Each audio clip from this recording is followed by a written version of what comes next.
સ્ત્રીની તાકાત અને વધતો પ્રભાવ.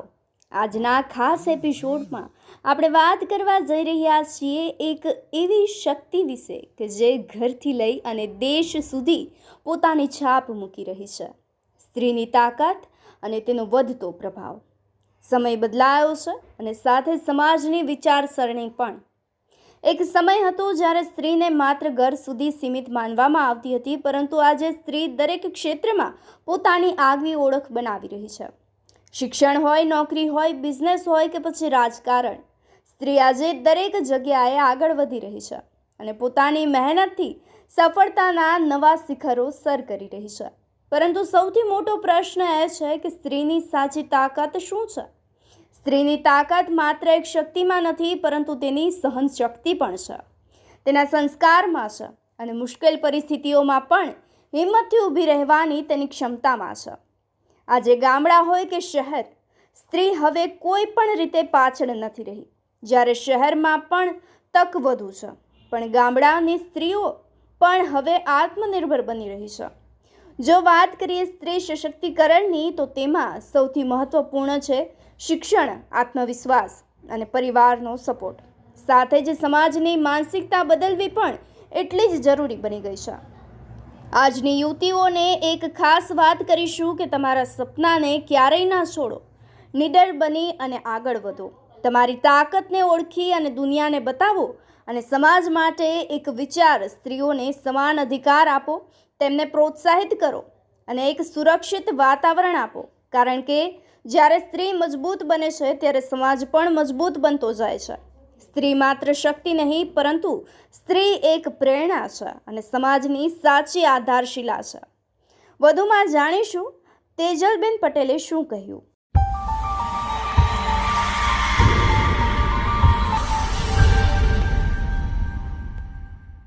સૌથી પહેલા તો ખાસ જે કાર્યક્રમ છે તો સ્ત્રીની તાકાત અને તેના પ્રભાવ વિશે આજે વાત કરવા જઈ રહ્યા છીએ આપણે.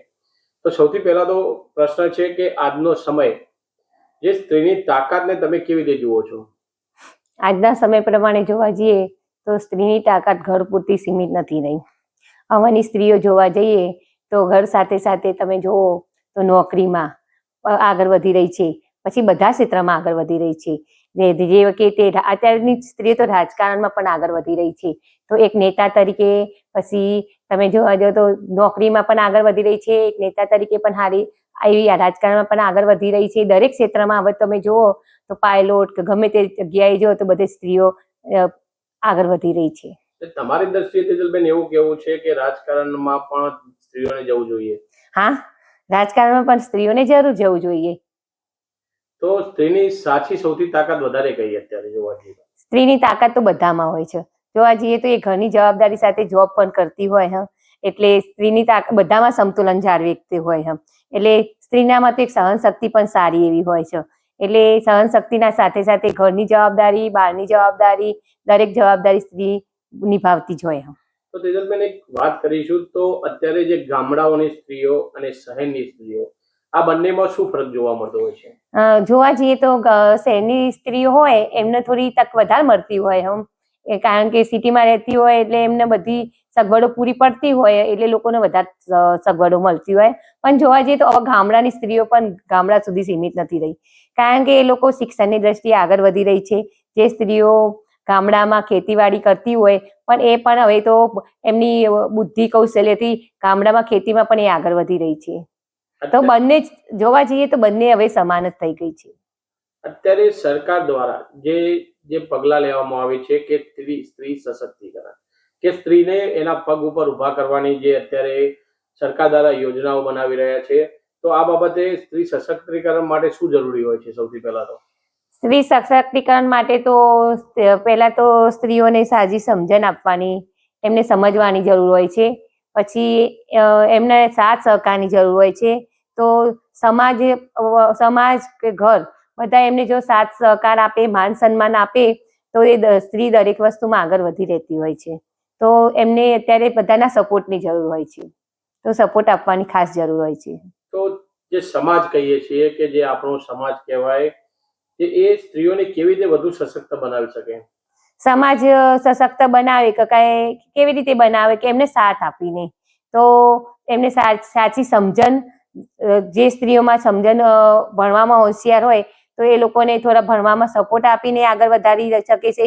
સ્ત્રીઓને પણ ઘણી વસ્તુમાં આવડત હોય તો સમાજ એમને સાથ સહકાર આપીને એમને પ્રેમપૂર્વક સમજાવીને પણ બધી વસ્તુમાં એ આગળ વધારી શકે છે. તો સમાજનું સ્થાન તો સ્ત્રીઓના જીવનમાં વધારે હોય છે. તો તેજલબેન એક વાત કરીશું કે જે અત્યારે સ્ત્રીની તાકાત, એ સ્ત્રીની તાકાત કઈ કહેવાય, તો એનું ઉદાહરણ શું હોઈ શકે?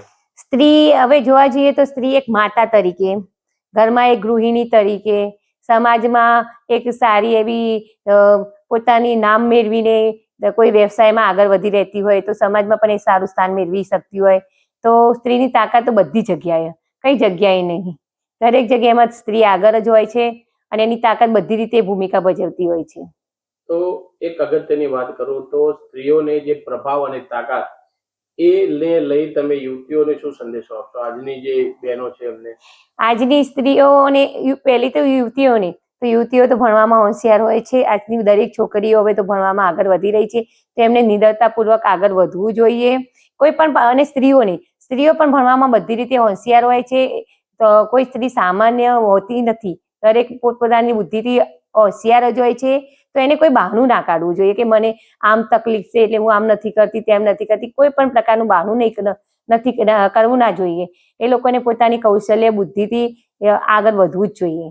તો દરેક યુવતીના આજના આધુનિક જમાના પ્રમાણે સ્ત્રીઓ કે હોય કે યુવતી હોય, બધી જગ્યાએ હવે સ્ત્રીઓનું સ્થાન બહુ મહત્વનું થઈ ગયું છે. તો બધામાં એમને આગળ વધવું જોઈએ.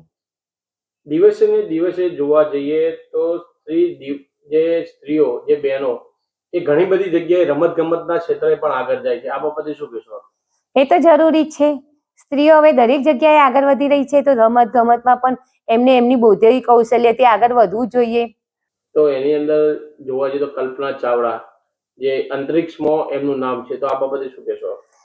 એ સ્ત્રી, તે બધાને એનું ઉદાહરણ લઈને, દરેક છોકરીઓ એમનું ઉદાહરણ લઈને એના પ્રમાણે આગળ વધવું જોઈએ. સમાજમાં પોતાનું નામ, સ્થાન ઊભું કરવું જોઈએ.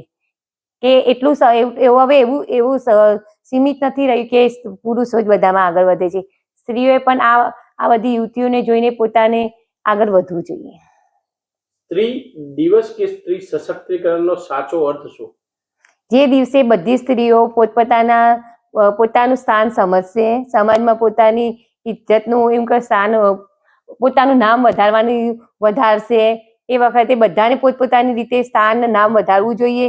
સમાજની દ્રષ્ટિએ હવે સ્ત્રીઓ પુરુષો બંને સમાન થઈ ગયા છે. તો સ્ત્રીઓએ પોતાની તાકાતને સમજીને પોતાની તાકાત બહાર બતાવવી જોઈએ.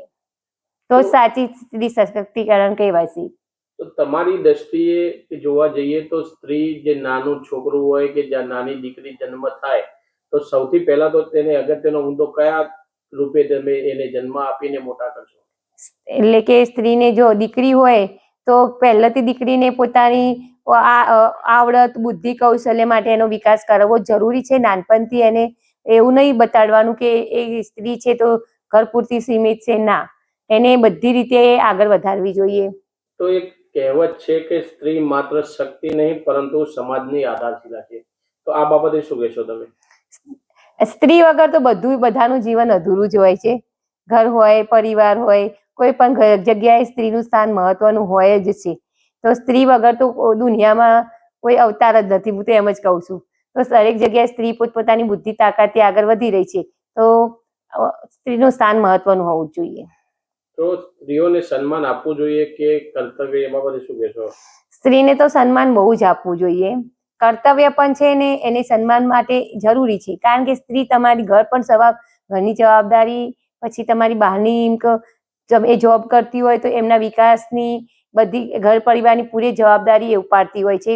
ઘર સાથે સાથે એ નોકરીની જવાબદારી હોય કે કોઈ પણ જગ્યા ક્ષેત્રમાં એ આગળ વધી રહી હોય તો એ બંને એની બુદ્ધિ સમજથી અને એની હોશિયારીથી એ બંને સંતુલન જાળવતી હોય છે. તેજલબેન, એક વાત સરસ એવી તમે કરી કે જે સ્ત્રીઓ, એની તાકાત, એનો પ્રભાવ, આ બાબતે વાત તો કરી લીધી, પરંતુ સ્ત્રીઓને પરિવાર થકી તમને કેટલો સપોર્ટ મળતો હોય છે આ બાબતે? પહેલાના સમયમાં સ્ત્રીઓને કશો સપોર્ટ નહોતો મળતો, એટલે ઘર પૂરતી સીમિત રહેતી હતી. પણ અત્યારનો સમય જે ચાલી રહ્યો છે, આધુનિક સમય જ કહો ને, તો આધુનિક સમયમાં સ્ત્રીઓને બહુ સારું પરિવારનો અને ઘરનો સપોર્ટ મળી રહ્યો છે. તો સારી વસ્તુ છે. અને જરૂરી પણ છે. સ્ત્રી તો મેં પહેલાથી પણ કીધેલું છે કે સ્ત્રી બધી જવાબદારી પોતાની બુદ્ધિ સમજથી પૂરી કરતી જ હોય છે. એ ઘરની પણ ઉપાડતી હોય છે, પરિવારની કે સાસ સસુરની, સાસ સસરાની કે બધાની ગણો જે ગણો એ બધી જવાબદારી પૂરી રીતે સમજતી હોય છે અને ઉપાડતી પણ હોય છે. સ્ત્રી બધી રીતે આગળ જ હોય છે. અત્યારે સ્ત્રીઓ પણ હવે શિક્ષણ અને આત્મનિર્ભર તરફ આગળ વધી રહી છે, તો આ બાબતે શું કહેશો? જરૂરી છે. સ્ત્રી હવે સ્ત્રી પૂરતી સીમિત નથી રહી. આધુનિક જમાના પ્રમાણે સ્ત્રી પણ પોતાની રીતે આગવી બુદ્ધિ, આગવી કૌશલ્યથી આગળ વધી રહી છે અને જરૂરી છે. સમાજમાં સ્ત્રીઓનું સ્થાન પણ પુરુષ જેટલું સમાન થઈ ગયું છે. તો હું તો દરેક સ્ત્રી હોય કે યુવતી દરેકને એક જ સંદેશો આપીશ કે તમે ઘર પૂરતા સીમિત ના રહો. તમારી બુદ્ધિ, કૌશલ્યથી, આવડતથી સમાજમાં સારું એવું સ્થાન મેળવી શકો છો. દેશમાં પણ સારું એવું સ્થાન મેળવી શકો છો. તો તમારામાં જે પણ આવડત હોય એને પૂરી કેળવીને આગળ વધી શકો છો. તેજલબેન, એક અગત્યની વાત કરીએ, જે ખાસ મુદ્દો છે, જે અત્યારે ઘણી બધી બહેનો જે કહીએ છીએ તો નોકરી પણ કરે છે, બિઝનેસમાં એમના પતિને સપોર્ટ કરતી હોય છે અને ઘર પણ સંભાળતી હોય છે, તો આ બાબતે શું કહેશો? એ તો મેં પહેલા પણ કહ્યું કે સ્ત્રીમાં આગવી બુદ્ધિ, સમજ એમને બધું હોય જ છે.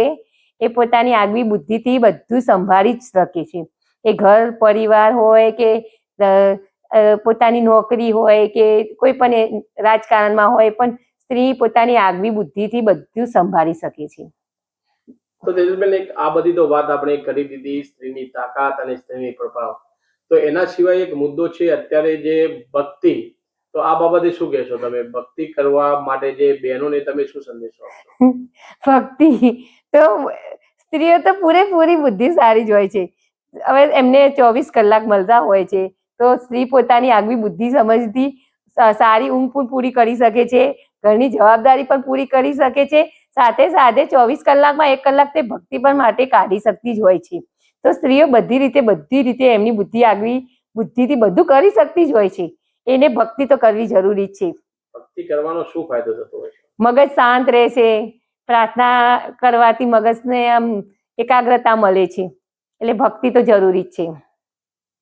તો તેજલબેન, જે તમે અમારી આગળ કિશોર ન્યૂઝમાં પધાર્યા એ બદલ આપનો ખૂબ ખૂબ આભાર. ધન્યવાદ. Thank you.